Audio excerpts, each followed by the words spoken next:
I wanted to start this episode 108, by saying you're getting treated to a classic episode of Roy Miles Jr., the Ghetto Geppetto, from Oakland to Hoodland, that was recorded, that dropped back in July of 2021. And things have been crazy hectic. I'll be giving updates soon. Make sure to follow next week. Hopefully, if schedules and the lords and the dragons above agree, then we'll have the last nerd out of the year. And then after that, it will be the last relatives of the year. So, yeah, let's get started.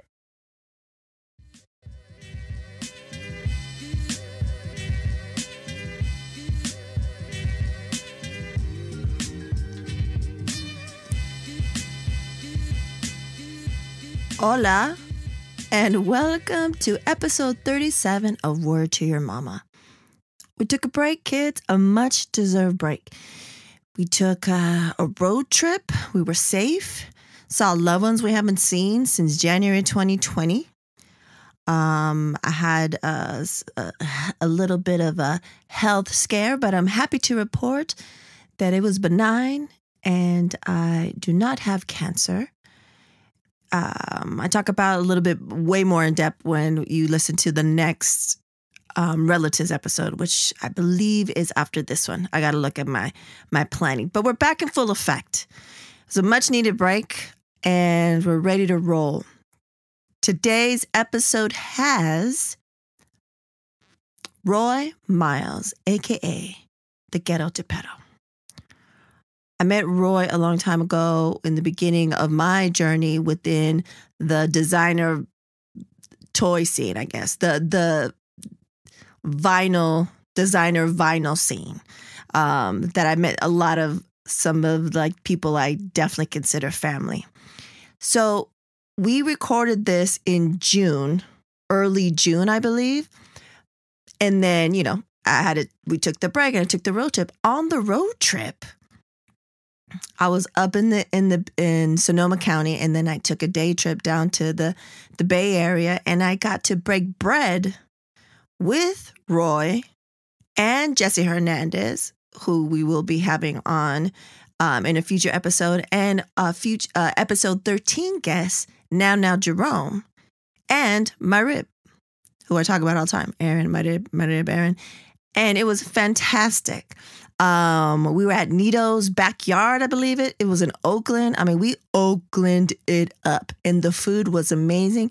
We weren't even sure if it was going to be good. Jesse and I were like, I don't know. They had like birria, quesadillas and stuff. We're like, usually people hype up stuff like that, but no, it was deluxe. It was really great. So we record this in June.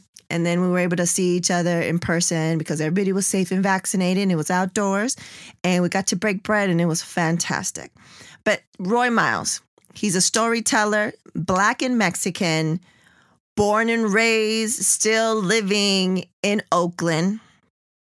We talk about the year of truth and discovery, as he called it, and also his trip to China in the beginning of his toy vinyl journey, to Peep Game, as he called it, and his experience going to the toy factories.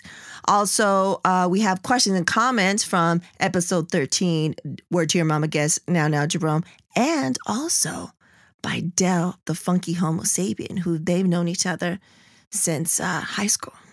So yeah, you're in for a treat. We have good times, lots of laughs. And then, stick around for the Supernatural Bear. Let's see what it comes up with. It's been a couple of weeks. So I believe he mentioned something about some type of parody. He's all into Weird Al Yankovic right now. So we might get a little taste of something, a little ditty of sorts, if you will. So let's get it started. Can you see me? Can you hear me? I can see you and I can hear you. Can you see me? Can you hear me? I feel you and I see you, not just with my eyes, though. You know what I'm saying? I see you. I see that you're not just present, but you exist. Te veo. You know what I'm saying? Like, I feel you is what I'm trying to say. I gotta get all the distractions out. I'm like, damn, we're here.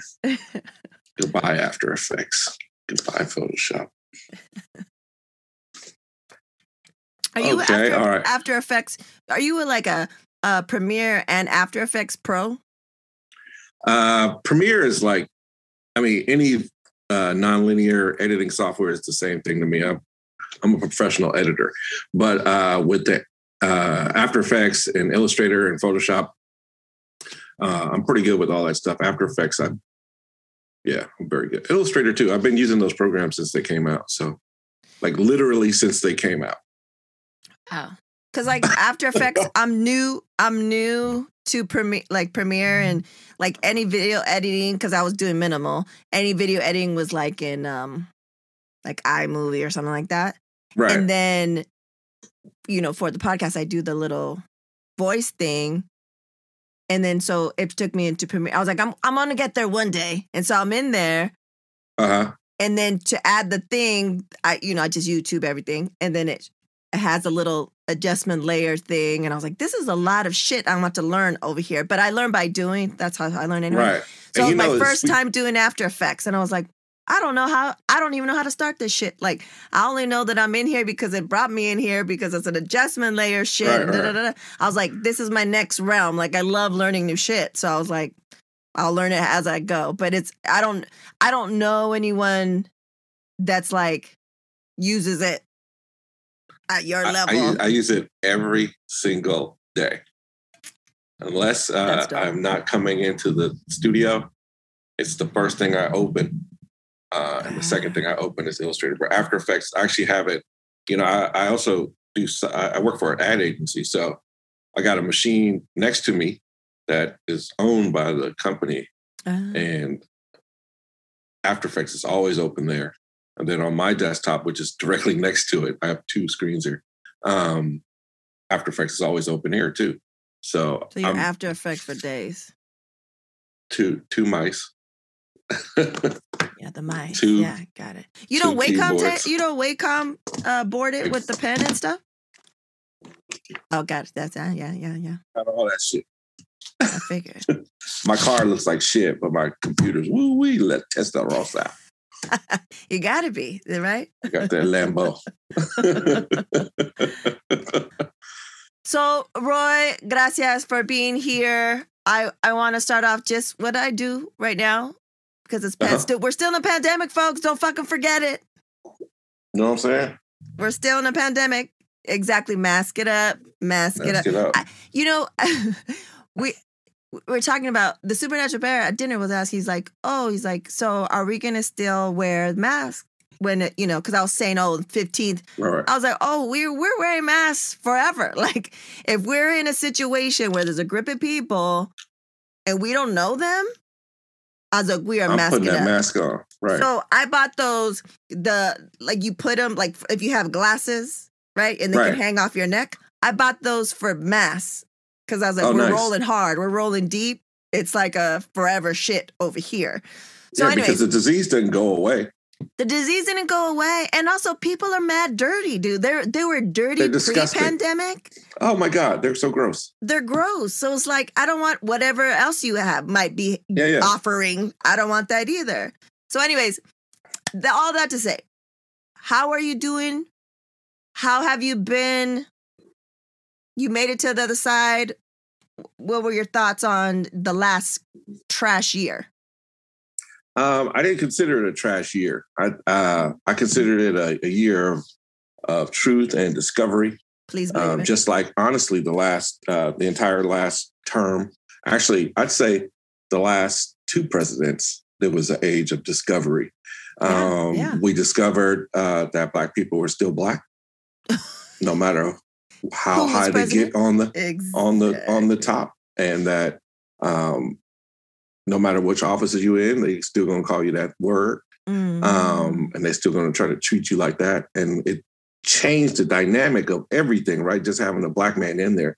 So when the worst white guy got in there, not even the worst white guy, by the way, but a worse white type of person got in there, even more stuff unfolded. So during the pandemic, it came into like, boom, this is what you get. So I got to sit in my studio every day, which I didn't get to do pre-pandemic. So that was awesome. I feel more, so everything's great. Had, I'm getting older, so always health issues is a thing. But I really felt bad for the kids. My daughters, they're teenagers and they want to go out and do their thing. So that's the thing that's held us up the most. And traveling and not being able to see the homies, Yeah. across the country and around the world like I normally would do because I'm a jet setter. But I'm cool. That's good. There's Zoom calls and, things of that nature. Text me, baby. Good to hear. Good to hear. It was you're right. Like a big awakening, a big, like we've known. Yeah. It's not me that's awakening. Exactly. It's others. Yeah. It's exciting to me. Like, oh, y'all thinking about that now? Yeah. Oh, you gonna vote now? That's crazy. Yeah, exactly. I know you your whole life. Right? Exactly. So that's been great. And exactly, like we are of color and we've been knowing about this stuff. And there's some and we know people or we know of people that are of color that are in denial and really for sure. really have been sucked in by white supremacy and feel that they're trying to get closer to whiteness will help them, which it fucking doesn't. But luckily we're of like minds. And I was trying to remember how we met. Was it San Diego Comic-Con? Was it D-Con? Was that at a show? I'm gonna say it was at it was probably D-Con first. Mm-hmm. Yeah. When it was in Pasadena. Oh yeah. Yeah. Because you met me with my homeboy Ian, and he was helping my brother, and he had been a man in the booth with me, and you guys had some record industry history. Oh yeah. So it was Pasadena. That. Oh yeah. Yeah. And I think I had met you through if that was physical, like I definitely knew who you were because you're hella famous and talented and stuff. Not famous at all. What are you talking about?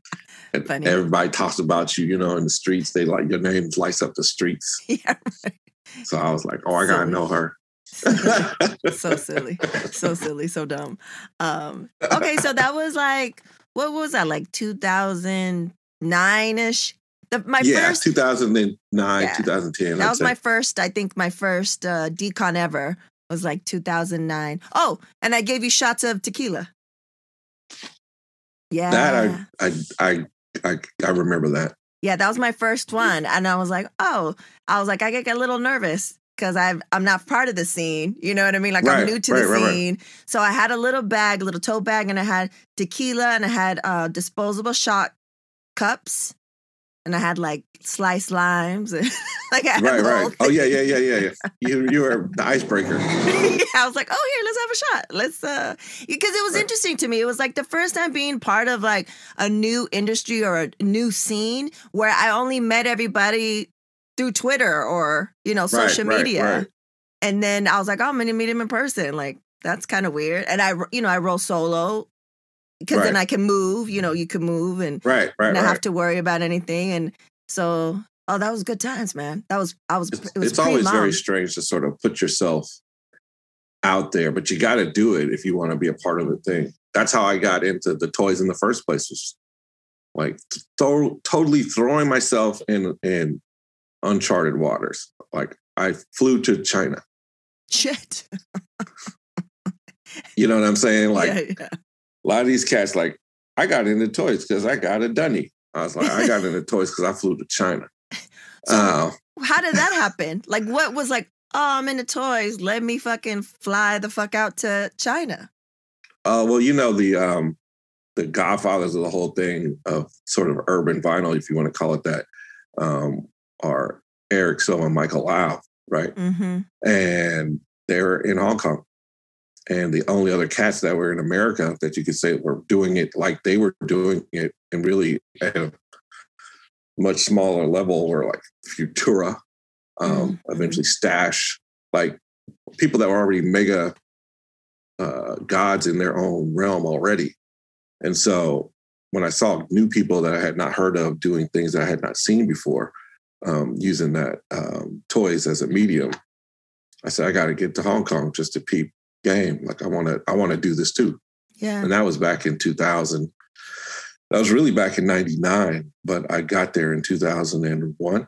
I finally sat down in Hong Kong, but I had already done a lot of homework in 99, in 2000, like the groundwork. So I was like, this is it. Now I'm going to fly to Hong Kong at one of these shows I see on the internet and just put myself out there. And it was good because, there are probably like 6 Americans entirely there at the show. Yeah. And only 2 people were of color, just, that weren't Chinese. Yeah. I remember Jaquan was there from the 360 Toy Group. Oh. But he was already a person established in that universe as well, So did you have a booth or you just went to that conference or whatever that show was? The first time I just went to the show. I just wanted to see what was up. I had actually made arrangements with the manufacturer already to do some tours. And I met some folks and I went to maybe 5 factories to line up how to, get this thing going with my own toy. I was inspired with by what those cats were doing, but not on how they were doing it or sort of their execution. Mm-hmm. I love the artwork, but I don't think stuff should always be so exclusive and so hard to get. And when you're dealing with the culture, which a lot of these folks were trying to deal with the culture, but they're not of the culture. Mm-hmm. I felt like to represent it, you got to, the culture is, and I'm speaking of street hip hop culture is what I'm speaking of. It's hyper inclusive. Yeah. Anybody can be down. So like when I came to the toy realm, when that's not the case, nah. I was like, man, fuck that. Like I'm not making a $200 toy. I'm making a $5 toy. I'm making it dope as those toys, but I'm making it so anybody in my neighborhood where I come from can swoop it and they don't feel weird that they're buying some hyper expensive weird thing that they're not connected to that universe. There was a collectability factor of what I was trying to do as well, because there were like 35 different variations. But outside of that, I just wanted to do something I hadn't seen anybody look like me do. That's amazing. That must have been. I went to Hong Kong. I loved it, but it was like a couple of days, and it wasn't seeing the factories or anything like that. That must have been amazing. You must have learned so fucking much. The first time I went to a factory, I learned that was just like, it's a full day trip. I mean, the first time you even make arrangements to go somewhere, you got to hand up your passport. And then 2 days later, they're done with the paperwork and you get the passes to go to mainland China. And then you got to, so the person that's sponsoring you, who owns the factory or who's the factory rep in Hong Kong, who works with the actual factory in mainland China, has to make all the arrangements for you to get out there. And if they're like, nah, he can't go. It's just weird being in a foreign country and handing over your passport and being like, all right, blood, I'll see you. And you say you're going to come back. All right, blood. Where you stay at? You know what I mean? Like, none of that's another thing. None of my East Oakland street smarts was pop. Like, none of that shit mattered. Nothing helped. None of that helped. Not at all. It was like, we got your number, player. This ain't America, blood. This ain't the movies either. None of that, right. Slick shit. That slick shit don't work here. So they were like, we're going to take this. We're probably going to be back. I don't know, but we'll be back. But they came back. Here's the thing. They want your money. You know what I'm saying? So they took me out to dinner. They took me to a restaurant. But also I realized the landscape of like manufacturing in China was like scary. It's like Mad Max out there. Just these giant glass buildings and structures, and then desert-like conditions. Wow. And then boom, a giant city-sized factory, and then boom, desert.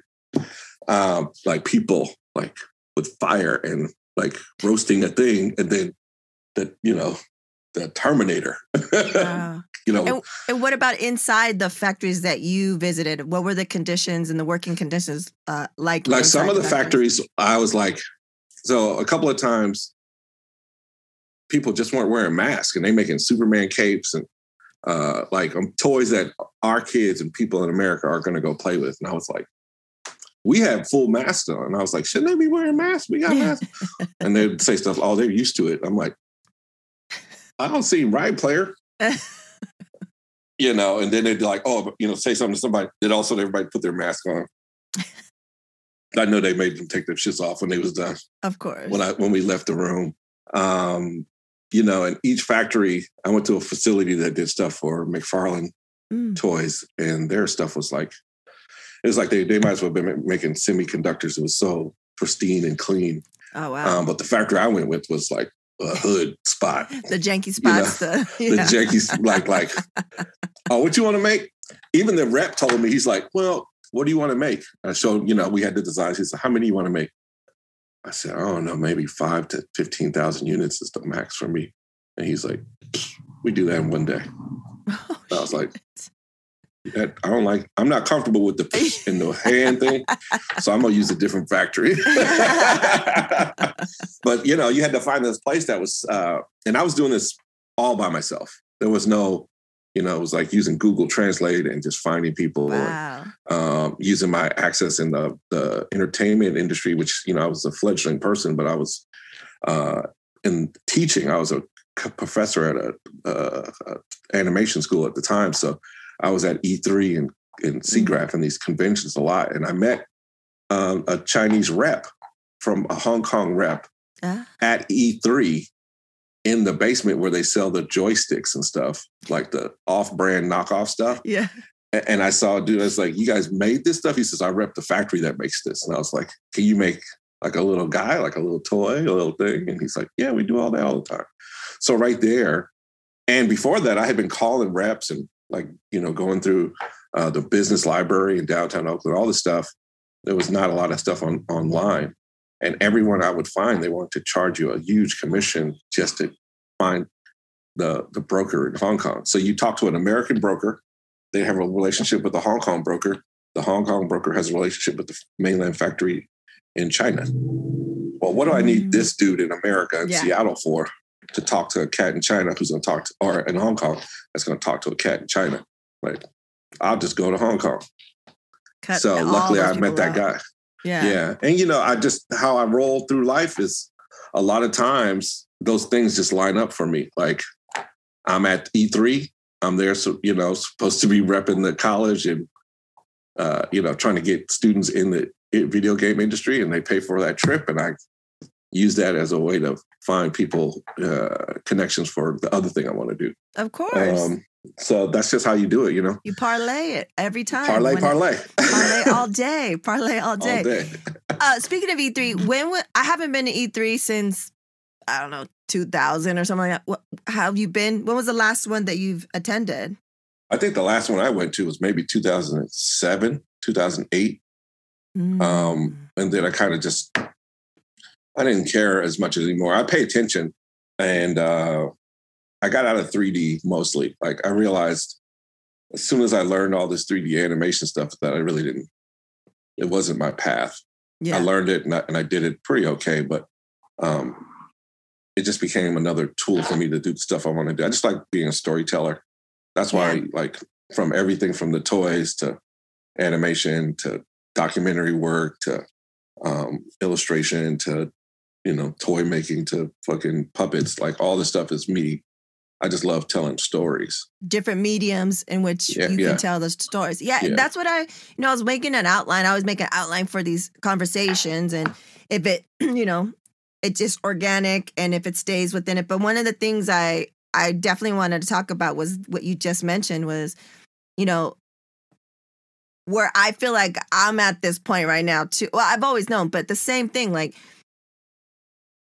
I get bored, but I also look for other ways I feel like I'm just a storyteller. Like I say I'm an artist, but now I'm like, oh, I'm a creative. But now my latest is I'm a storyteller. So like, what's the new way or the new medium or the new opportunity? Because sometimes people see you in a way that you don't see yourself or see something that's possible for you that you might not have seen. And they have access to be able to be like, oh, like Roy is a dope ass storyteller. Like, let's get him to do such and such. And it's something you've maybe never done before. So Is it something because you're like, oh, let me do like 3D animation, let me teach and shit like that, and then you figured out that it wasn't really maybe your passion or, like you said, your path? Was it then, or since from jump, you're like, I'm a storyteller, I'm not just an artist, I'm not just a designer, I'm not just an illustrator, animator, blah, blah, blah, blah. Like, when do you think was that defining moment where just like, oh, this is my thing, storytelling with different mediums? I think that happened early. I just, when it became different mediums, once I learned how to make the general stuff in film and animation school, I went to both. Nice. And once I learned how to edit, and then I saw that editing was just, or like the After Effects you were talking about, when I realized After Effects was just Photoshop, and I had known Photoshop from doing record covers and doing all this stuff.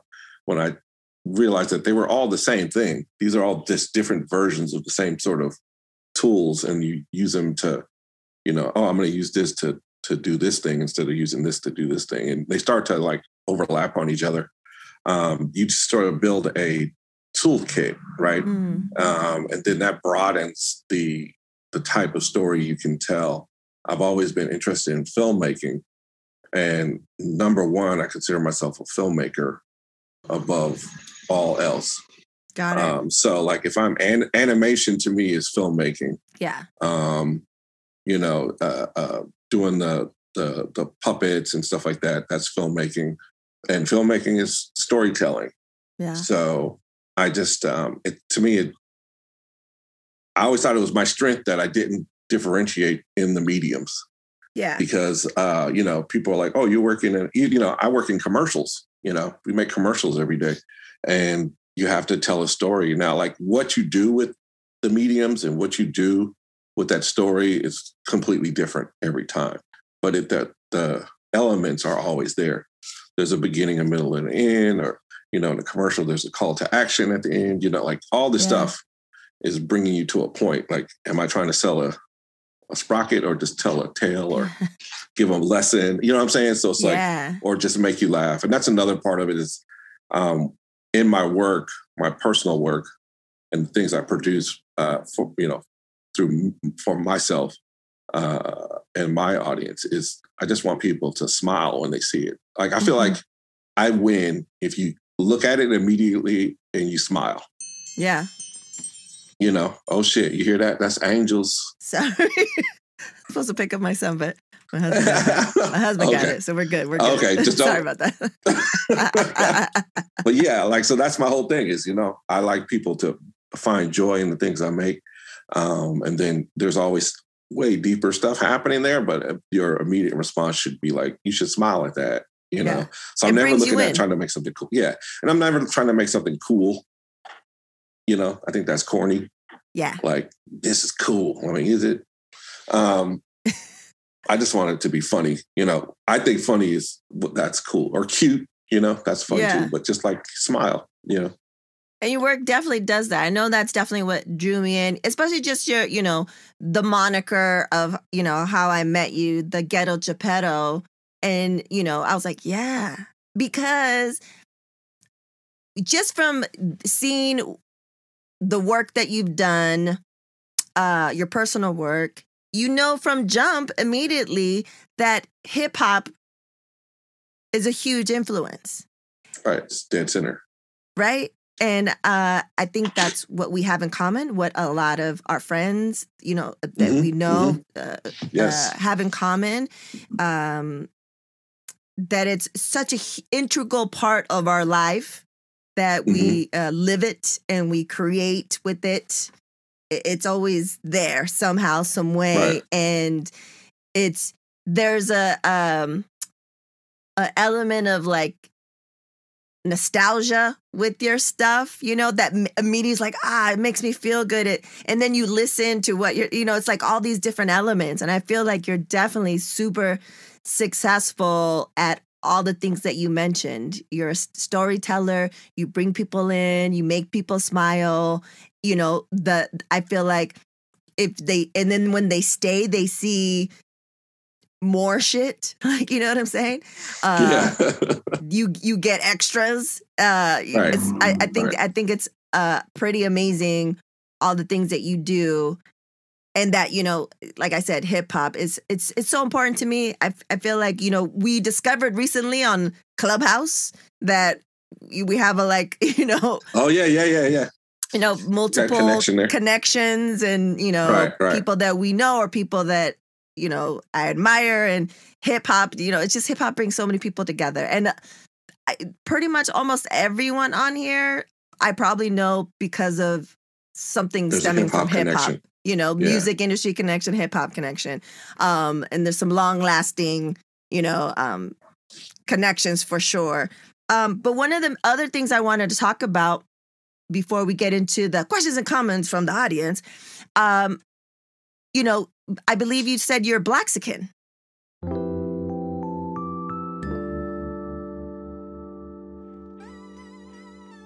Staying competitive in these dynamic times means having the right technology at work for your small or medium-sized business.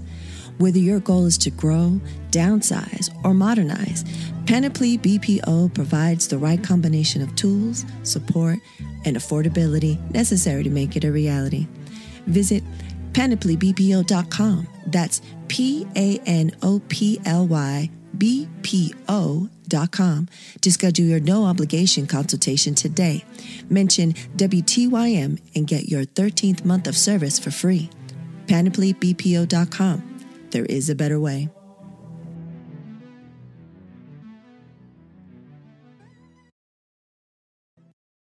Yes. And how... I'm Black and Mexican. Blaxican is something. I'm not... if you can point to Blexico on the map, I will claim it. I will claim Blexico if there's a flag or some kind of resort Blexico. area. I will go to Blexico on my next vacation. But yeah, I am Black and Mexican. And my mother is Mexican and my father is what they call African American. Your eyes got all big. So I wanted to talk a little bit more about that. And I call it Blaxican because do you ever follow, I don't know if they're still around, that Instagram account from LA? Yeah, I peeped it. Yeah. Which I thought, very interesting because, Supernatural Bear, he's not just Black and Mexican, but that's the majority of what he is. Right, that's the makeup. So I like to, point that out, like, oh, he's also like you and da-da-da-da-da. So how was that? So are you born and raised? I know you're in Oakland or you're from Oakland. You rep Oakland. Were you born and raised in Oakland? Born and raised. Oh, Born and raised. And my studio's right here in the neighborhood I grew up in. Nice. So it's loud and shit over here. And how gentrified is it nowadays? I'd say it's not as gentrified as most places in like areas that were predominantly Black in Oakland, like West Oakland. But East Oakland is definitely has been and is gentrified, has been going through it block by block, some of them in areas by area. There are some very, very, very Mexican parts of Oakland still, and very, very Black parts of Oakland still, but they are becoming smaller. And they are also just the Black folks have left Oakland for sure. There's a ton of Black flight. And where they end up going? Like where was the landing Antioch, spots? Fresno, Sacramento, just outlying areas out of state. A lot of my folks is out of state now. Actually my main crew of friends that I grew up with that I've known the longest, one is now on a ship outside of Bali working as a longshoreman type situation.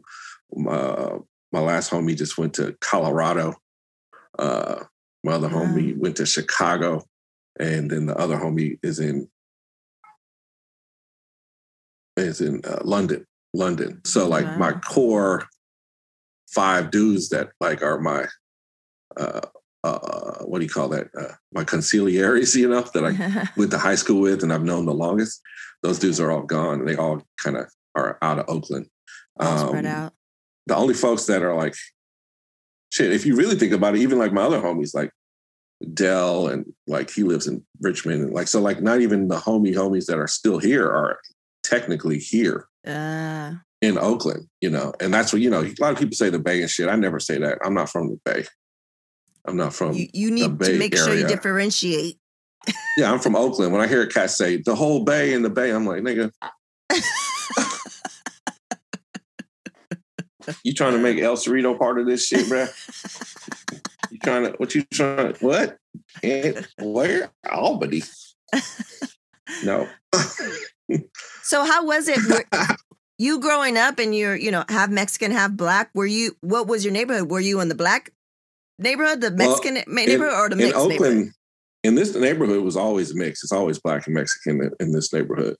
And, you know, there were some other folks, you know, Oakland at the time, when I grew up, by the time it was the 80s, you know, we got awards for being the most diverse city in America several years in a row. They had banners all over the city. It was a chocolate city, but it was also a Mexican city for real. A real, you know, like shit, man. Right across the street, is where I learned what horchata was, because my dad would take us there to get it every morning. And this is the place where you can buy fresh tortillas, like right here, like directly across the street from where I am. You know what I'm saying? Like, and this is 6 blocks from where I went to, you know, grew up with. And, you know, so this neighborhood is next to the Fruitvale district, which is a very Mexican neighborhood. And I'm not saying Latinx or nothing like that. I'm saying this is a Mexican neighborhood. So is that like, because when I think of like San Francisco, I would go to San Francisco all the time because my best friend's family from college. But that was like mostly central, you know, Salvadorian, you know, Central American and stuff. So is that like the dividing thing? Most of the Mexicans are in East Oakland. Just, you know, since you know how it is in California is Mexico. So, so there's a great tradition of just Mexican folks being here. My family comes from, I guess it would be through Texas, the Rio Grande through Mexico would be like, I guess the Chihuahua area up through into the Rio Grande. And then they moved here on my mother's side, and on my father's side during the, you know, the second great migration of Black folks coming from the South, Arkansas in particular, when jobs came open for Black folks in California, and the Klan was still doing their thing heavy in the South. It was pretty enticing to come out here and know that you can get a job of some sort, even if it was, most of those jobs were either agriculture or factories and things of that nature. Yeah. But it was at least get away from sharecropping and into like a higher bracket. So that's where those communities came into play on both sides. And then, you know, so it comes to show you that my parents, they met in high school. So it was an integrated high school. But even then, when they got married very young, as teenagers, 16, 17 years old. Oh, wow. They were, the first apartment they tried to get, they were denied because they were a mixed couple. So like they had to sue the city and sue the people. It was a whole thing. So it's always been a thing. And I've never, being a person, when you're mixing back in the day, if you didn't look like a particular thing, then you were the other thing no matter what. Yeah. So it's, I was never considered a Mexican person by Mexican people, you know, but I don't have to be because I know, I know what's popping. But it was definitely, I know who I am. But it was definitely, as a child, it can be difficult, you know what I'm saying? Course. So, but, so no, I didn't get invited to a bunch of like quinceañeras and shit. Did you have a lot of, like, in Oakland, on your mom's side, a lot of like tias and tios and cousins and stuff, or no? I have 3 uncles. And so my mom was the only daughter. And so like very small, they're like a small family in comparison. But they were very, very Chicano, like very. Yeah. They were activists and very political and powerful. And I'm blessed on the side of both my father and my mother because my aunts and uncles are all like very strong people, very smart people. Nice. They're, on my dad's side, there's 10 of them. On my mom's side, there's just 4 of them. So it's just like, but they're all like cool. And I got something cool from almost all those people, like from my love of jazz to how to dress, what I think is cool, what I don't think is cool, how you talk to people, how I think being educated is cool. Nice. All that stuff, going against the system and saying, fuck the system is super tight to me. All these things, being an artist and drawing and playing music, all that stuff was cool because there was somebody that kind of, I was seeing that behavior in one of these, 13 people. And so when you were young and doing that shit and figuring what you wanted to do out, you were always supported then? No, not at all. Not at all. As a matter of fact, my father, he frowned upon me drawing and stuff all the time. And it was looked at as something that was not going to serve me well as an adult or make me a living or anything like that. And I was recruited many, many times by art schools. They'd say, a teacher would be like, hey, Roy, these people are coming from this school. You might want to go to this school. They pay for everything and whoop, whoop, whoop. It's an art school in downtown Oakland. There's art school in Berkeley. Come to this meeting. I go and I get super hyped. Like, whoa, shit.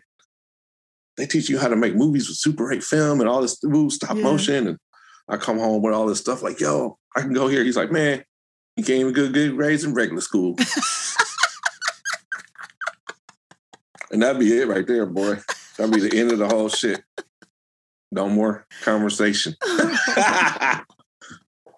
And so it was something that I, and until I got into high school, really junior high school, but really especially in high school, where it became pretty apparent that I was good at music. I started in the 7th grade by accident, just having your voice is changing. I had a pretty wide vocal range and I started singing and then I started getting into the musicals and stuff like that. And I was like becoming lead. So by the time I got to high school, even though my grades were shit poor, because I just didn't give a dang, I was in every musical. I started to become the lead. Your favorite one that you were lead in? What was your favorite? My favorite one that I was a lead in was Once Upon a Mattress, which is like a retelling of the story of The Princess and the Pea. Oh. And I was like this guy, Sir Harry. And I had probably the most songs in the whole thing because I had duets and I had a kissing scene and that's all awesome. this stuff. And everybody was like, this nigga got pink tights on. Hey, blood, you got pink tights on, blood. Always keep you humble. Always make sure you remember. 2 things about that. I look great in pink tights. And B, there were girls in pink tights too. That was the biggest thing. Is like, hey, if you're in theaters, it has all these theater chicks there. Yeah. Like these women are all crazy, but they're crazy in the best way. So they're all, and it taught me a lot. But yeah, I was, the whole funny thing is I was failing in school because I just wasn't in it to win it, but I was lettering in music. Yeah. So I had a letter and an F. So but I was no one ever made the connection like, yo, this is where you need to go. Yeah. This is what you need to do. It was always like, you're not doing the right things to go where we think you should go in society. It was all like, these things that you're doing are extra. They weren't looked at as things that were strengths or things that would take me to another level or even lead down a path for my life. Yeah. But in my mind, in my heart, I knew it. And especially when I was right about to get out of high school and I really saw like friends of mine, like getting signed to record labels and shit. And that was never my desire, but I saw like people I know making money, like real money, adult money from the art that they made. So like you couldn't tell me that's not a thing. Yeah, because you were seeing it right. These cats are doing it right here. Yeah. So I got lucky there too, that folks was getting signed. I got to just be around that sort of thing. So once I got out of high school and left the house and all that stuff, I just this is what I'm going to do. I'm just going to be involved in rap because all my friends rap, but with the ulterior motive of wanting to be a filmmaker, so I get to try to maybe work on their music videos. That's what I thought, and so that's how it worked. Yeah. And so, at what point did your parents, if they have ever, acknowledged, like, all right, I can tell you the year. I'd say that was 2001. I had already put myself through school twice, and I'd say 1.5 times. But yeah, I went to school twice and paid for it all myself, and was starting to have a career. And my dad came to me and said, "Hey, man, do you remember when this might have been the year 2000, actually. Do you remember when you used to make T-shirts and sell them at the malls and all that stuff?" And I was like, "Yep." He's like, "Yo, you should do that again, because I saw some dudes at the mall, man, and little young black guys, they were selling their own shirts." I said, "Hey, man, that was 10 years ago, dog. Like, I just graduated from school for animation. Like, I kind of jumped past that already, but like." And I was like, "Well, let me show you something." And I showed him my toy designs. And he was like, "What is this?" I was like, "I'm going to make a toy." He's like, "You can't make a toy." And there he was again, like saying something I couldn't do. I was like, "I can do this. Yeah. I can do anything." This is what I told him. I said, I can do this. I can do anything. If you want to be involved, kick in some cash. Yeah. And he did. Nice. We both put up, to start my Biddy's toy company, we both put up the initial $10,000 each.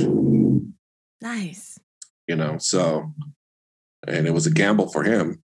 Like, holy shit. It was probably a bigger one for me because I put up way more than that later on as it went up. But just for the initial money to like do prototyping and stuff like that to take it to the next level, he got on board. And ever since then, he and my mother have always been like very happy to see the things I'm doing and recording me if I'm ever on TV and seeing things. And my dad collects my art and, so it's cool, man. They're very excited. Anytime something comes out, my mom's like, always, "I want the first one." Cute. I'm like, "Nah, sold." Sold, baby. Sold, you know. I'm glad that, it worked out and that they're supportive now. You know what I'm saying? They're not like still like upset or still holding on to. They're not upset, but they do all think I'm insane. Like you know why they think I'm insane is I put as much effort in like decorating for Halloween as I do in trying to make a toy company. Like, they're like, "What the fuck is wrong with this guy?" Like,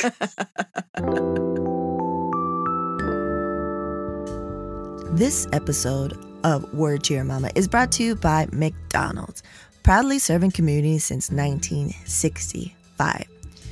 So I think we've all been to birthday parties at McDonald's, if you think about it. Am I right? Especially us Gen Xers. Back in the days, for my experience, we didn't have much. But on the rare occasion, someone in our community or someone from my school would have a birthday party. They would have it at McDonald's. And it would be hella special because we got the little Happy Meal with the gift. But it wasn't our birthday, but we still got a little gift. And all the crew members that worked at McDonald's, it was people that we saw in the neighborhood or even people that we knew. So I think McDonald's crew members might throw more birthday parties than any other employees in the world. And I think that's pretty special when you can see people from your community be a part of it. So Yeah, I'm loving it. I wanted to know why some people who get COVID-19 get it so bad. I found out it may be because they have a high risk factor, such as heart disease, diabetes, being overweight, smoking, and asthma. Even if symptoms feel mild, these factors can increase your risk of COVID-19 turning severe. So if you're at high risk and test positive, there are things you can do, like asking your healthcare provider if an authorized oral treatment is right for you. Learn about an option at treatcovid19.com. This message is sponsored by Pfizer. Many of us have heard of the devastating passing of Hurricane Fiona through Puerto Rico, but not many of us know of ways, or better yet, trustworthy ways to help and contribute to those in need. Fiona a través de los ojos de los niños is an NFT project featuring art made by children of the nonprofit school Flor de Loto in Ponce, Puerto Rico. Through their drawings, they've expressed their feelings and fears which they went through the hurricane. You can help these children, their school, families, and communities by minting one of their NFTs at helppr.xyz. You can also help by sending crypto directly to their wallet listed on the website, or do a donation through PayPal. The links can be found in the description. And to learn more about this initiative and how you can help, please visit helppr.xyz or via Twitter at helpprflm. Ayuda a tus hijos y estudiantes a llegar más lejos. Aprende más sobre la beca nacional Hacer de McDonald's. Desde 1985, McDonald's ha otorgado más de $33 millones en becas. Gánate una beca de hasta $100,000. McDonald's está dando $500,000 en becas este año. Puedes ganar una de 30 becas. Hoy día, es importante seguir adelante y hacer más. A ayudar a estudiantes hispanos a hacer más que las generaciones anteriores. Hacer más de lo que se creen capaz. Hacer más de lo que pensaban que era posible.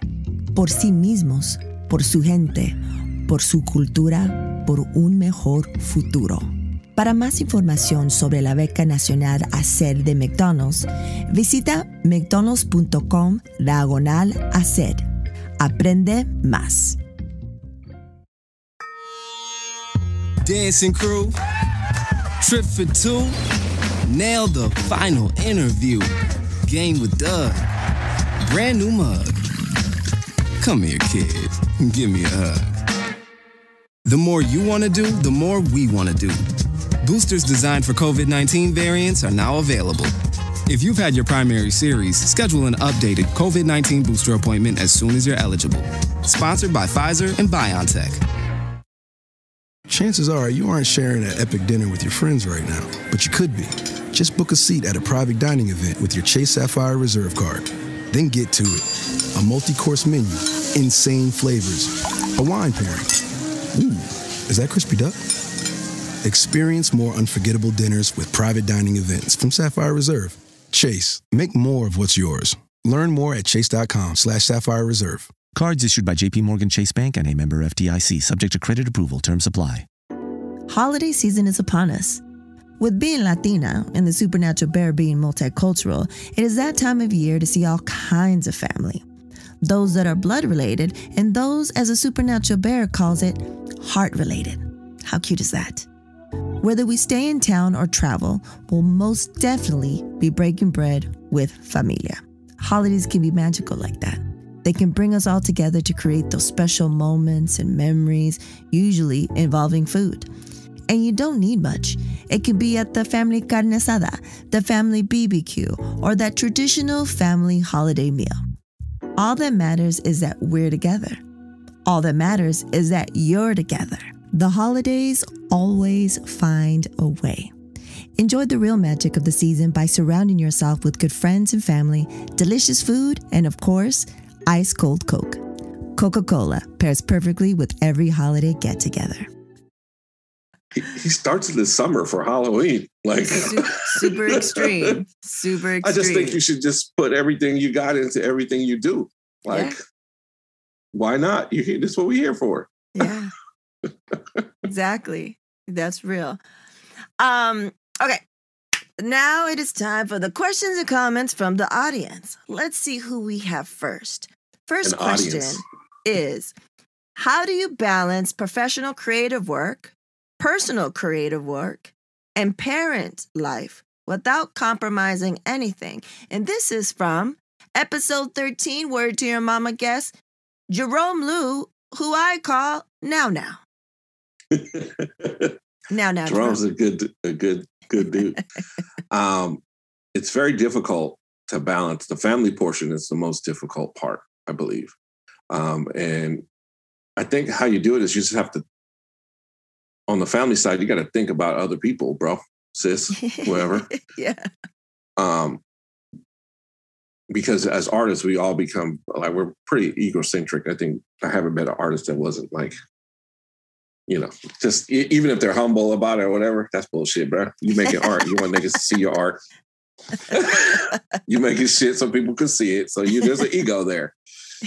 So you got to look past all that stuff. You got to look past your creation and look at the other thing. And being a parent is an art itself. And you got to look at it like that. And you got to really reflect. And all those times, like I said, that folks didn't support me, I want to be that support for my children. Yeah. But also for my wife, my spouse, I don't want to leave her hanging. This is somebody that I've been with for 30 something years. So it's like, you don't want to, like, she's seen me at every level from the top ramen to the top sirloin, so she's in it to win it. And she ate at every one of those meals, you know what I'm saying? So I just think about them and what they need. More, not so much material things, but just emotional support. But the other balance of doing your work and stuff is like, it's always a project-based thing when you're an artist, for the most part. So you do one for them and do one for you. Yeah. And you got to make yourself a client. You got to treat yourself like you treat your clients, and you got to treat your deadlines like you treat your clients' deadlines. And you got to give yourself milestones, and don't work off of what you perceive your peers or the industry or whatever it is as your litmus of your own success. You have to choose what is successful for you. And for me, I've chosen, I worked on my thing a little bit today, then that's successful to me. Yeah. I painted this thing, and I just put a clear coat on this thing. That's fine. You can see behind me. Can you see the dudes behind me up there? Mm-hmm. I just built the thing that they're sitting on. Nice. This granny sofa. I was very excited that I did that. So that's it. I did that. It's not a thing that everybody's going to see right now. I don't have to put that shit online. I don't have to prove it to nobody. I'm just every day chipping away at doing what I'm doing. And if you look back at what you've done, you have carved out something. Yeah. But if you keep thinking about what everybody else is doing and thinking about what you haven't done, you're going to kill yourself. Yeah. It's a lose-lose proposition when you do that, for sure. Right. And I think that's a struggle all the time. Not all the time, but here and there, just like sometimes you're just, what have I done? And then you just see what other people are doing, your good friends, your peers, people in similar lanes. And you're just like, and then you just have to remember, like, I don't know what their life is either. They're presenting the best selves on social media. Yeah, right. If I don't know them, if we're not really close. And then I got friends that we're family, and people, when they look at their accounts, they're like, oh, they're living the high life. But I know the real deal. You know what's really popping. What's really popping. So when I think of that, and when I remind myself of that shit, like, then I'm like, yeah, I gotta, I have to just, like you said, that's really good advice. Chip away. What's success?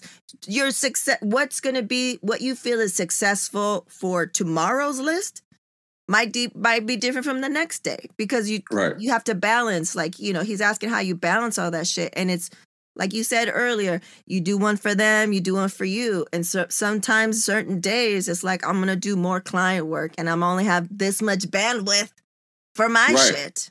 Right. You know what I mean? You gotta be a whole person. Yeah. Or like, I don't got that shit for this. Like, it's family time or blah, blah, blah. Right. So, okay. So, and I don't own that time, by the way. That time when I'm at my house, that's not my time. That is my family's time. I don't own that time. Right. And I don't treat it like I own that time. And also it's the best time I spend is being around them. And now that they're older, that shit shifts dynamically. And you really see like, man, it's such a short time period. That 18 years of childhood is so fast. I have a 15 and a 17-year-old. All I can imagine is holding them little fat babies up and pinching them cheeks. And every time I look at them, that's what I'm thinking. But that's not who they are no more. And I'm glad I was so much a part of their youth and their childhood. And I'll always be a part of their lives. But that you don't get that shit back. You don't get that time back. And, people are telling me, like, it goes by so fast. And that's all I hear in my head whenever I'm like, I wish nope. Like I'm blessed to work from home, homeschool and do all this shit. And it's just like, sometimes I'm like, I need motherfucking space. But also like, it goes by so fast. We all need our own personal thing, right? Yeah, like it goes by so fast. Like, so I can't imagine if he was the age of your daughters, because he's barely going to turn 9, but I felt like it was just yesterday that he was in my stomach. And it freaks me out. I'm like, you were just in my belly. Okay, so second part of now Jerome's question. Also, how do you keep your kids from playing with all your cool collectibles? Well, I believe that toys should be played with. I'm not one of those people who we know, many of these people, you and I, and none of this shit is precious. You know what I mean? I don't want you throwing in shit and treating it like it ain't yours. But, I have little, like people with parents with kids, not so much during the pandemic, but even a producer I worked with brought her twin daughters over. And they were like whispering to their mom. They're little, like 6. Oh. And they'd say, she's talking about that thing. I said, take it off the shelf. Look at it. Play with it. It's just a toy. It's just plastic, bro. Like, I take my shit out the packages and you don't keep one in buy 2 and buy 1, keep one in the package and have one that you play with? No, man, that's corny. Y'all that do that, if you listening to this and you do that, that's corny as hell, blood. Grown ass person. What you saving it for? Hey, I have a couple of things. I will admit, but I'm not Cordsville. I don't want motherfuckers touching my shit. So I have a McFarlane. If the packaging is tight, I'll leave it in a package that just looks dope. If it's like the whole thing where that's part of the design. Look, I'm sitting here. I'm talking shit about people with stuff in packages, but I have tons of stuff in packages. But just a lot of it's just based on time. But like, see this is a carded, but it's not in plastic. It's not in a bubble thing. I just reach off the fucking thing. Yeah. And I realized I got another Storm Shadow. I just peeped at the other day. I was like, oh shit. He's holding up G.I. Joes for those who are listening. I'm holding up two separate Storm Shadows that are pretty minty. And I'm also now holding up a King of Cartoons, Pee Wee Herman. I want that. The Matchbox, not the reprint, the original. The King of Cartoons. And Cowboy Curtis, the original. Amazing. You know what I'm saying? This whole place, you can find this type of shit anywhere. But like this thing, which is worth a lot of money. See. That's what.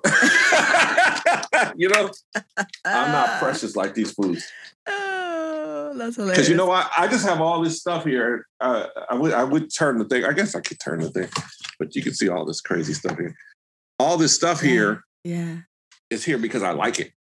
Yeah. Because it just makes me feel good. So I'm not here particularly like, kissing it or nothing weird like that. Like these dudes. You never know what happens when you're solo. I know that's what they be doing. When the cameras are off.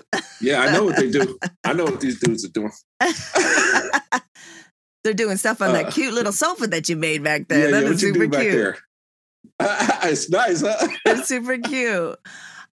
Okay, so the last question, comments from the audience before we get into the not so rapid fire questions, the AKA slow as hell questions, is from someone you mentioned earlier in this episode.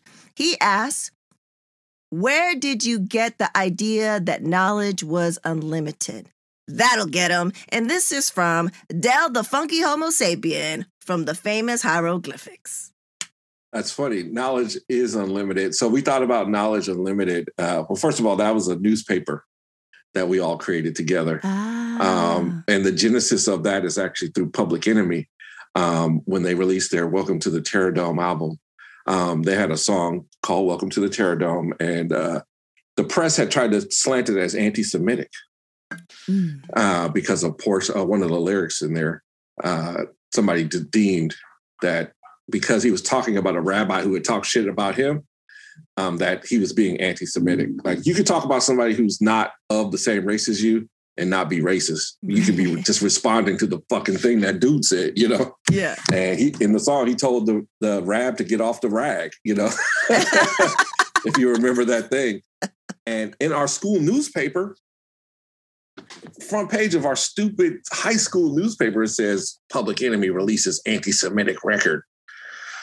And I was like, how dare you besmirch my good friends' names. I love Public Enemy at the time. I still do.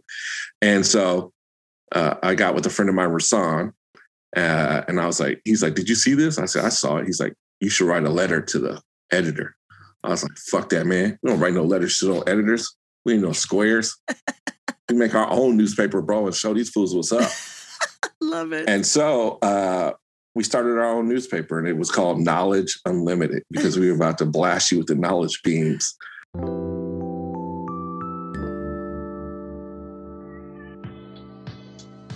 Have your kids been in a house playing video games in your space way too long?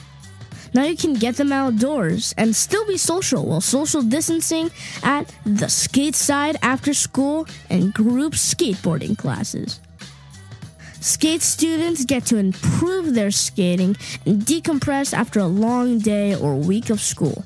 This program is awesome for beginners to get started or advanced skaters to take their skills to the next level.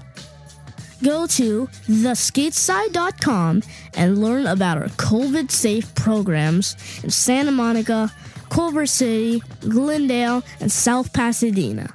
That's theskateside.com. The Skate Side. More kids skating. And the people involved with that were my man Kwame, my man Gino, my man Rasan, and my man Del, the funky Homo sapien. Amazing. And Del was, like, I met Del, I knew he was a rapper, but I met him and another cat, CMPX, at the same time. And I was introduced to them as dudes that could really draw. Yeah. These dudes are rappers, but they draw like hella raw. And that's all I cared about. I don't care about no niggas rapping. And I'm sorry, I've been cussing on your little show. That's what happens. That's what we do. Okay, here. just making sure. Fine. Just making sure. Because I'm going to do it anyway. So when they were like, when I said we're going to make this newspaper and respond to this, Rasan was like, we should get Del and Tone, CMPX, to do comics in the thing. I was like, nah, bruh. We ain't putting no comics in our newspaper. This shit ain't no joke. This shit ain't a fun time. We talking about racism, we are talking about, white supremacy, and we talking about Black history. We talking about real shit. No comics. None of this shit is funny to me. I was so serious. And so initially, the first issue, we didn't have Del in it. And then I went to him and I was like, we're going to do we themed every issue. And I said, let's do a music issue. And Del knew so much about music, still does. And I was like, hey, man, you want to write an article about music and race and, the origins of rock and roll and Black music? And he did. Oh. And he did a great little article. We're all just little children. Do you guys still have copies of them or pictures of the covers or something like that? Yeah, they were just one-page deals, front and back. And I think in my archive somewhere I have all 4 issues. Yeah, if you the next couple of days. I should probably put those out in the world, but I have to really hunt them down. I really would have to hunt them down. I mean, you're talking about 1990, 1989. So that was a long time ago. if you come across with just a photo of one or something like that, I would love to see it and share it with the peeps. That's amazing. Knowledge unlimited. And also thank you to Dell because he doesn't know who the fuck I am. And I just DM'd him and I was like, listen, I'm going to have Roy Miles on my podcast and there's a section and da-da-da-da and it's comments or questions. I would say da-da-da-da. And I was like, he's not going to respond. And he totally did. The fact that he asked about the knowledge unlimited is hella funny. I'm going to have to holler at him. He's like, they'll get him. And I was like, I don't know what this is, but it's awesome. I'm excited to ask. So that's awesome. Knowledge Unlimited. Thank you so much. That was our alternative Black press newspaper. And here's the cool thing. We did a ladies issue. Uh-huh. I think our third or fourth issue was like, it's the women's turn. Nice. Ladies' voice. And we just went to the most, they would call them wokest, I say blackest women on campus, and said, here, you guys want to write articles for this thing? You guys are in charge. That's amazing. And we actually handed over to underclassmen when we left high school. Oh, and how long do you think did it last? Is it still going? No, not at all. But we were idealistic, and we were just like, I'm a community person. So I always have been. And the more knowledge I had when I started to get in my high school years, knowledge of self and all that, because of the culture and the music that I was listening to and the people I was hanging out with. I was like, yeah, man, it's about the people. It's about the community. Yeah. And it can't be just my voice. It can't be just us. Us four niggas is not, that's just the same as just being in four white dudes. You know what I'm saying? Like, you can't just, like, there's all kind of people. There's younger people. There's women. There's like, and I wasn't even completely enlightened then because I would have probably included more folks, but, you grow and I'm always glad that, we're all evolving. And as far as that cat who asked you that question, he's a great dude. And I love that guy very much. He's like my brother. That's awesome, man. If my super young self that was such a huge Delph fan, I got my bottom lip pierced like his and everything. And it turned out that I have this heart condition. And my doctor was like, what are you doing? Do you want to die? That could get infected and go in your heart. And I was like, no. And I had to take it off. If that version of myself knew that I'd be DMing him and he'd be like responding and you know what I mean? Like I'd be freaking the fuck out. So anyways, this is amazing. Amazing moment all around. Amazing moment all around. I love it.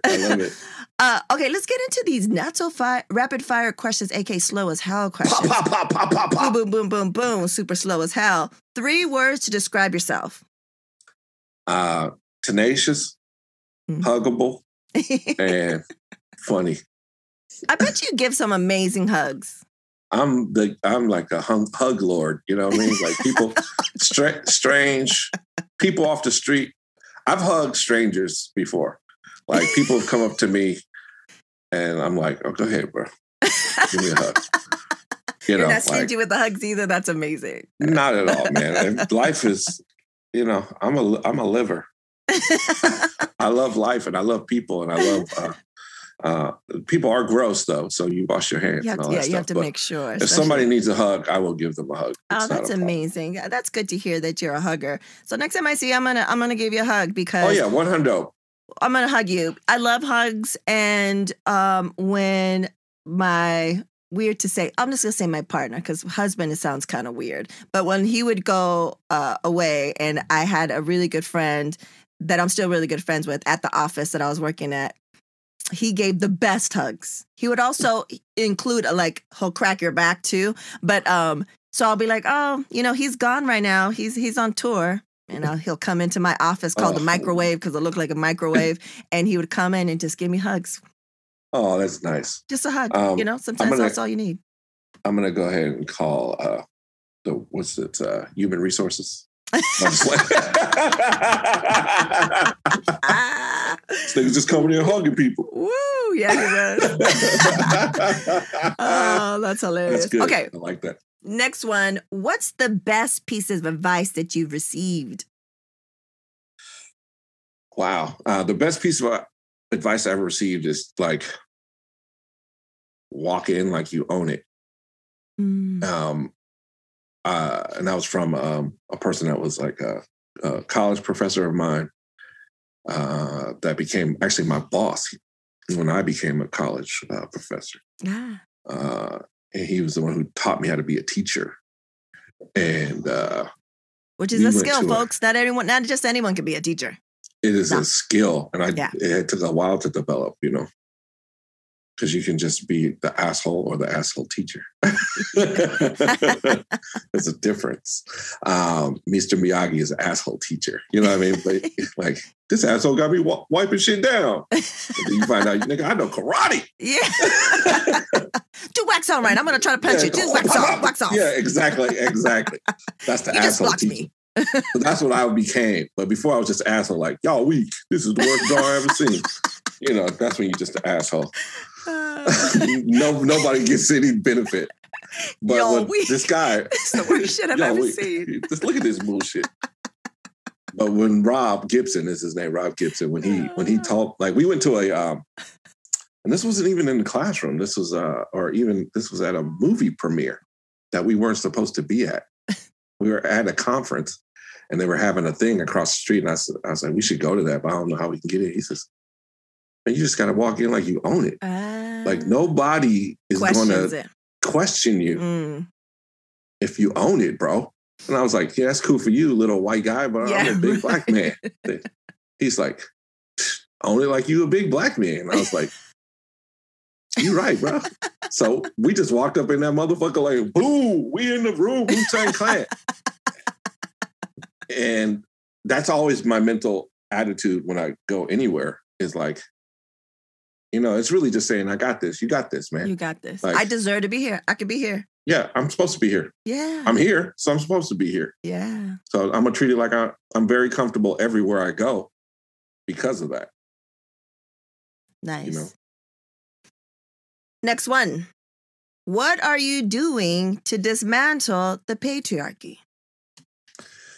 So you got to work. I'm a father. So like institutionally, societally, I was born into the patriarchy and in a level of privilege, right? As a male. And you got to recognize that shit. And you got to recognize that you have to advocate for women all the time. Not some of the times, not when it's comfortable for you, not when it's convenient. It's like being an ally across the board, period, for people of color, women of color, women, period, gay folks, whatever. Yeah. Whomever you are, you got to advocate for those folks. And if you get in a position of any power, which you have to also recognize that being born a male, black, white, or whatever, you are in a power position over other folks in society, then it's your duty to make sure that that shit is dismantled from the inside out. It can't be like signs and picketing. You got to be in the thing like, let's dig deeper and find out. Yeah, it starts in the home, of course. You're raising young women, for sure. But like many times on my jobs over the years, I've gone on my way to find female candidates to get rid of the dude energy. I hate fucking dude energy. I despise it.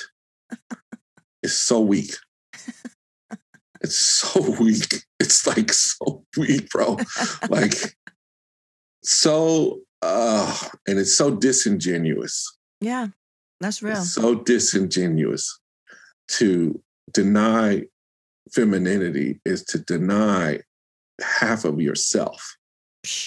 Please. And to break it down for these people out here that don't even understand that, it's you denying your mother. Please believe it. And she fucking carried you. She carried you. Your daddy didn't carried you in his little ball sack, but your mama grew you in her belly, you punk. Grew you. Like I pointed out. You was hungry because you was hungry, nigga. I pointed out on the regular out of nowhere when I just think about it. I was like, I grew a penis up in here. Can you do that shit? Can you make a human in your stomach? For a while, I was fucking producing milk. Like, it boggles my mind. Like, I feel like it was another timeline that I just it's like viewed. It's like a different person. Like a yeah, different like that's not being, this. right? Yeah, like right. I was observing, like I was looking through the window, like, oh, right. she used to do this and she used to do that. Like, no, I grew a fucking penis up in here. Okay, I'll get too crazy. And men don't do that, and men can't do that, right? So respect that. That's life you're talking about, right? And a woman's not gonna have a baby just out of her body by herself, right? We need that sperms. We need the sperms.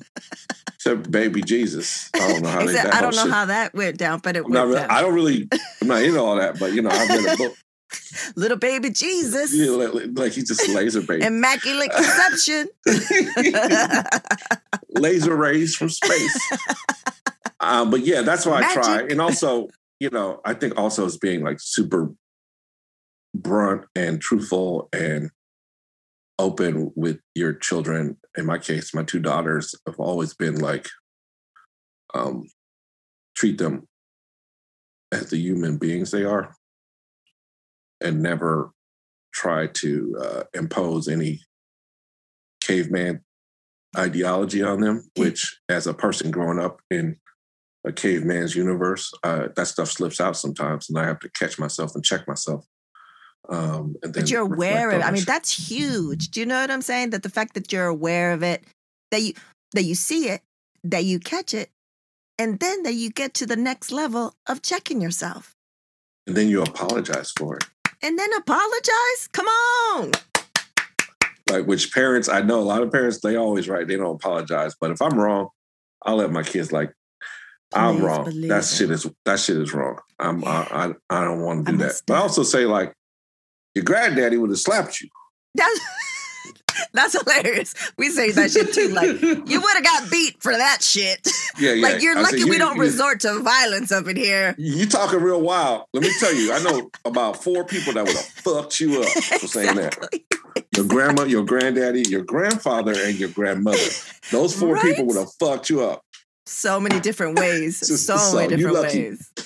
But anyway, so that's what I'm doing. Amazing. The next one. What is that song to get you hyped?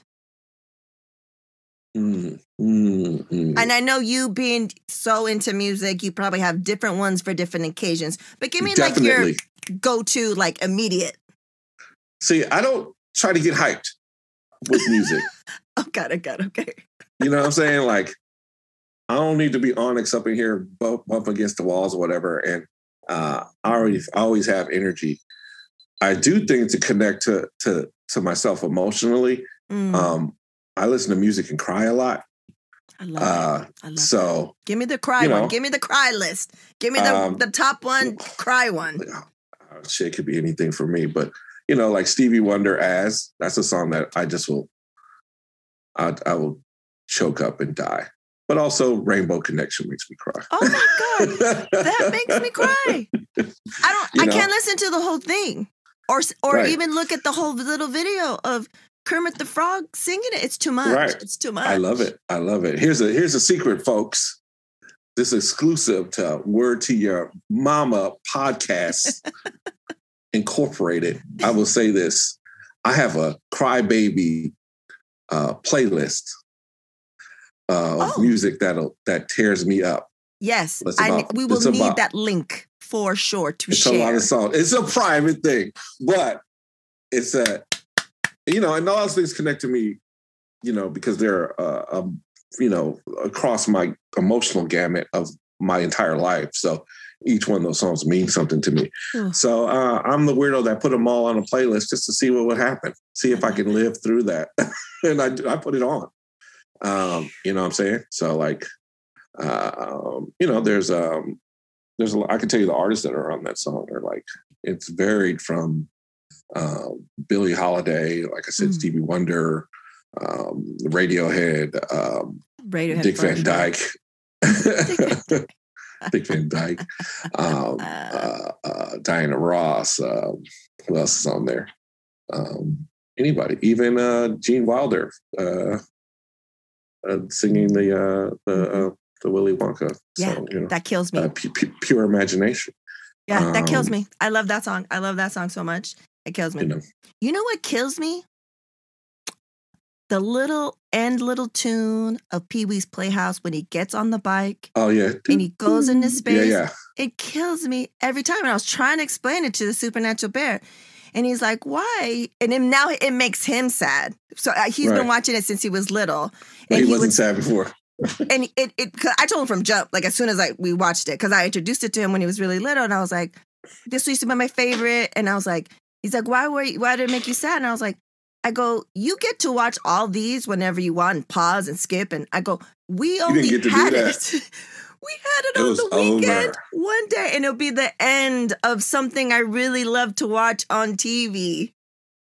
And it would make me sad. Like, you know what I mean? I don't know. It still gets me. And I listen to it, I'm like, it makes me sad. It makes me want to cry. Prince is on that list too. Of course. But when I want to hear a couple of tracks. Oh, yeah, for sure. Oh, yeah. I'm not going to say what they are, but, they are what they are. But I can guess. I can guess. Yeah, you can guess. And then, there's, when it just comes to just, like, I do listen to a lot of stuff, but Wu-Tang is always on the top of my list. They're older stuff, of course, and I kind of, like, gravitate towards Liquid Swords and the ODB album, the Return of the 36 Chambers, and songs from the Wu-Tang Forever, and of course, Only Built for Cuban Links. That whole album I'll just put on over and over and over again. And there's certain tracks on there that are just like the best shit ever. What about any current? This is what I keep forgetting to ask my hip hop heads on here. What are some current shit that you're really into?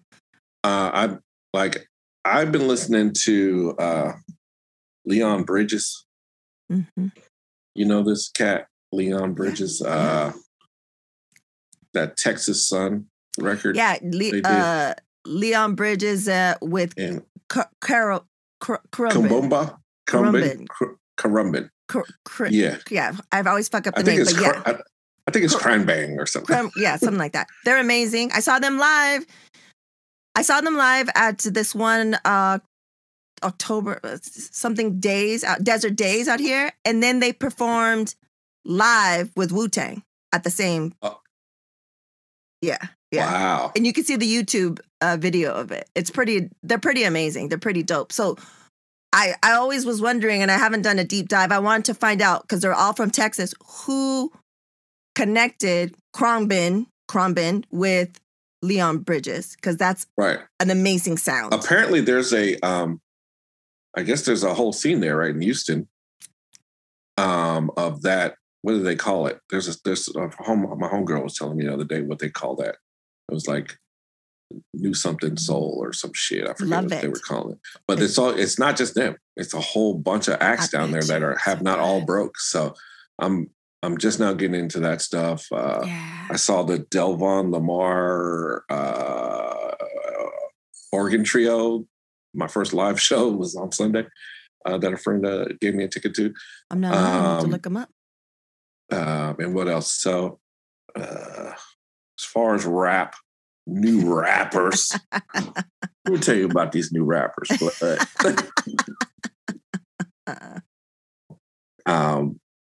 they cool, but I don't think they speaking to me. Yeah. And I listen. And I'm fine with that, by the way. I'm cool with that they're not speaking to me directly. The rappers that were speaking to me directly sometimes still speak to me or stop speaking altogether. I'm cool with that. As long as it keeps moving. I think there is there's Anderson .Paak or, all these type of cats that are pretty dope, man. And I hear them. I don't go out of my way to gotta get that new album and bump that shit like crazy. Mm-hmm. I just think there's I'm not completely connected with it. But once in a while, I do listen to, I listen. It's so weird that there's oldie rap stations and shit. I know, it's like our shit, all our shit. Like, yeah, shit. all our shit. So, we live in a world where you don't have to. It sucks that you, like... I know. So, like, it's like, listen, old nigga, we got some old raps. Don't go to the other station because you might find out you're conservative. The extreme. So listen to this song called Big Booty Hoes, you prude. Which is a classic. This is a classic. Oh, I think about old ass motherfuckers when they're like 80 years old, listening to Big Booty Hoes. Like, this is my jam. I know. I got turned at the club with your grandfather. Exactly. I was just thinking about that the other day. Like, we're that generation, especially like me and my rib, Erin. She's from San Francisco, and I was like, we're gonna be 90 years old talking about bitches ain't shit but hoes and tricks. Hoes and tricks. Which would be horrific for that to come out now, but that came out back in the days, and we were women, but we loved that shit. Do you know what I'm saying? Big booty hoes. Let me just say, man, shit. Some of the highlight of my career has been making stuff for Too Short. I bet. It's slightly problematic, but also like, it's so much a part of my East Oakland heritage. Yes. That is kind of hard for me. And so I was honored that I was able to make stuff for that cat and be involved. I even made some designs for merch for him that they put out just to do it, bro, because it's fucking Too Short. Come on. King. But you know what? He was known as the king of the dirty rapper. It's like you couldn't be mad at Red Fox right now for being Red Fox. You know what I'm saying? Like he says, like, that's another thing. Like nowadays, I think, these white dudes and some black dudes, just dudes in general, are like always talking about getting canceled or whatever. But I guarantee you there's some filthy, dirty comedians saying filthy, dirty shit. They're just not being assholes about it. Exactly. There's a way And they probably don't have a podcast pretending like they are an authority on something and then getting mad when somebody treats them like the thing that they are pretending to be. Exactly. Like a person that needs to be held accountable. That's all it is accountability, really. Right. Yeah, that's all it is. That's all it is. Okay, final question is, what will be your legacy? I think about this. I think about this shit a lot. What is my legacy? Like, what is the thing? Like, if I stop today, would I be satisfied with what I'm known for? Probably not. You could never be satisfied, I suppose. But I feel like I was a pioneer, being one of the first folks to do this thing that has conventions now, toys and all this shit. The way I did it. I think that reputation is probably bigger than legacy. So I feel like my work speaks for itself, and my reputation as a stand-up person is probably the thing. Yeah. And then whatever, we put in our children is all I can say. I'm not looking for people to build monuments about me, no dumb shit like that. So I hope that when people think about me when I'm gone, that they just smile or have a pleasant memory about me. That's it. Nice. So what is up next for Roy Miles, a.k.a. Ghetto Geppetto? What is on the pipeline? I've been working on a lot of stuff. I've been pushing towards a YouTube channel and making content there. Over the pandemic, I just did a ton of experiments with my characters and the puppets and stuff like that since I was sitting in here by myself. So I did a lot of like teaching myself how to film myself and act on camera with the puppets, and then composite multiple characters together. And, so a lot of that stuff, all the stuff you see on Instagram right now are experiments that I did, and they were all me by myself in a room. And so some things are a little challenging, but that's part of the fun. So we'll be launching the YouTube channel's up now. I'm asking people to subscribe. and this is the reason why you have to subscribe. This is an ego-driven thing. I don't want my YouTube channel to have a generic link. I want it to say YouTube/Hoodland. But it won't do that until I get the proper amount of subscribers. So you good people out there, hit the button, and then I'll add more content. I'm not going to add more content until I can tell people exactly where to go in a succinct, well-designed manner. Let's do it. Let's help them get those numbers. Yeah, don't be a chump. Let's make it happen. And then before we wrap it up, I do have one more question. What are your thoughts on all this puppet resurgence coming up? Mm-hmm. Do you feel how do you feel about it in general? I feel like puppets are great. The art form is amazing and should be respected. It's tough as hell. I've known puppeteers for many decades now, and I've wanted to get into it, but I'm sort of afraid to do it. I started building my puppet Hoodfoot back in 2014. And I didn't see a lot of folks involved in that then. Yeah. My vision is not puppets entirely. Yeah. You know, as you see it with the mascots and the animation, it's all, I present these characters in whatever fashion I think is appropriate at that particular moment for the funny, haha. Yeah. But yeah, if folks are doing it, I think that's cool for them. Do your thing. I get a lot of cats hitting me up about making puppets for them, bringing my puppets to them, collaborating with me for the puppets. I'm like, nigga, it's a pandemic, but okay. First and foremost. What are you doing? And so, yeah. Hey, man, I gotta just, the real shit is like, I was a pioneer in the toy game, and I'm a pioneer in the puppet game. Yeah, that's real. That's real. And I do notice a lot of times I do stuff, and it may not have it may not hit like a lightning bolt, but it hits like a series of little earthquakes, and people start to feel that shit, the aftermath. And so a lot of folks get inspired. I see a lot of folks doing stuff. If you saw the amount of people that hit me up or even contact me about this stuff, it's pretty interesting. Especially after DesignerCon once the mascots came out. Yeah, that was dope. People really started coming at me with other stuff. Some people want to fight. I almost got in a physical fight with some weird shit, bro. People are weird as fuck. No. Somebody very famous that wanted to fight me because of my mascots at DesignerCon. That's odd. It's awesome because,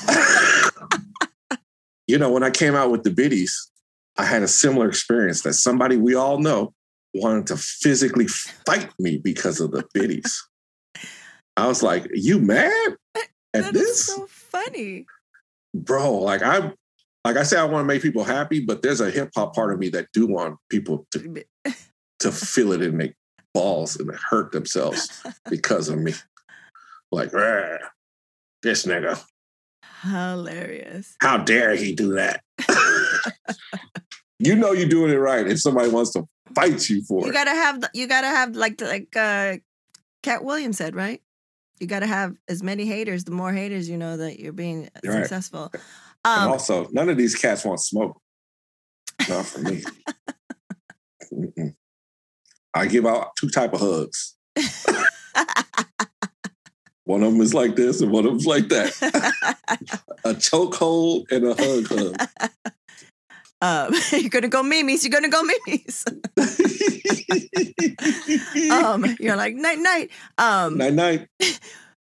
But when I think of you, I don't think of you. I don't automatically think of you as puppets. Though I know that you have done that. But I think of you as mascots and characters. The shows, the characters that Yeah, that's what I want to be known for. Like the puppets are dope and they're cool, and I got more puppets coming, and I got more stuff happening with them. But like I said in the beginning, it's just to tell a story. And man. I think it's cool, man. Do your thing. Everybody do their thing. Everybody do their thing. And then when I come with more stuff, you hit that button. Yeah. I support. I love everybody. Everybody do their thing. Just don't try to fight me. Don't get put memes with that hug. Don't get put memes. Don't unless you got your pajamas on. Don't come fucking with me. Well, Roy Miles, aka Ghetto Geppetto, muchísimas gracias for coming on Word to Your Mama. Thank you. Thank you so much. I appreciate you so much. You the best, as they say. You're the best. You the best. You the best.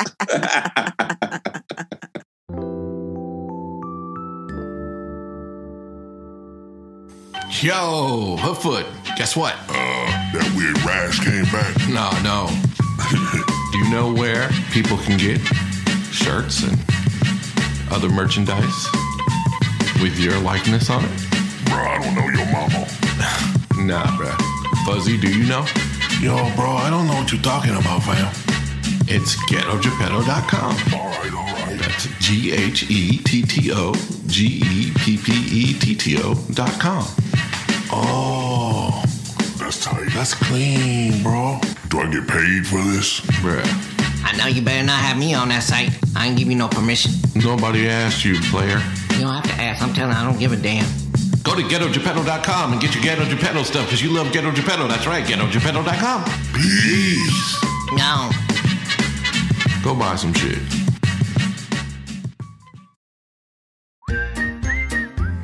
And now, introducing the Supernatural Bear Corner. Supernatural Bear. Old oil is not my favorite. It smells bad, and it's really dirty. In my opinion, clean oil one.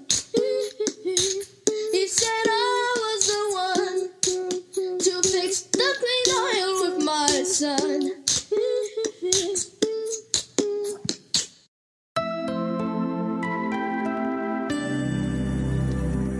Shooby-doo. Yeah. Episode 37 in the bag. Roy Miles, a.k.a. the Ghetto Geppetto. How cute was that promo he sent in? Super cute. Also, he's like, born and raised in Oakland. He keeps it Oakland all the time, and I love that stuff. A la evidence, exhibit A's and B's, like Ryan Coogler. Like, he is at the top of his game, and when he first started, never code switched, right? And then recently, after watching Falcon and the Winter Soldier, aka Captain America and the Winter Soldier, I was on watching Fat Man Beyond, and Mark Spellman, who was the writer that put it all together, from Oakland. And let me tell you, in this interview, he kept it Oakland. He kept it 100%, 1,000, and I love him. So this is along the same lines, and it was good times. And like I said earlier, it was great to have this interview. We see each other here and there at some of the cons, but to actually break bread and make that connection, be with other artists as well, and then introduce where maybe a couple of them never been together outside of seeing each other at cons. I mean, I'm a connector. I like to connect people. It's one of my favorite things to do. And it was done. It was good. And then Supernatural Bear, he goes in the room for a little bit, comes out, and he has multi-track scratch project with the visuals. I love my little man. Supernatural Bear, full effect. In his Weird Al Yankovic phase. I think his Uncle Mr. D would be very proud. Anyways, thanks again. Thanks for the support. Let's keep it moving. Let's keep it going. Tell your peeps. Tell your friends. There's so many different ways to support. Tell everybody. Leave a review. Donate. Buy something. We're going to have some more. We're going to restock the store with some stuff pretty soon. As soon as I, get a handle on it. And once again, we reap. Word to Your Mama is owned and produced by Ritzy P. Intro beat produced by Nico Beats. If you want to know more, you want to email us, you want to get the media kit, go head over to wordtoyourmama.com. Word to Your Mama is now part of the Latina Podcasters Network. And as always, Word to Your Mama is brought to you by RitzPeriwinkle.com.